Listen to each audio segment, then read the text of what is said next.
guys, so ayan na. Ayan na, yung ano nila guys, tindahan. Tindahan guys. Ayan na. Ayan na sa tindahan guys.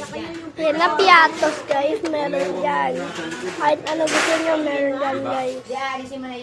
Kaya bibili tayo ngayon guys. Bibili tayo ng choco guys. Okay, let's go.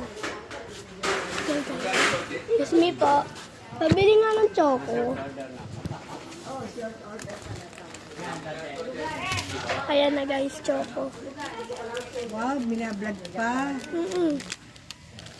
Ayan guys. Bumili na tayo ng choco guys. Kaya, recommended talaga tong tindahan guys. Kaya pumunta na kayo dito, Tangas Mother Emuse Street guys. Pumunta na kayo. Okay? Bye guys. Goodbye. See you next week.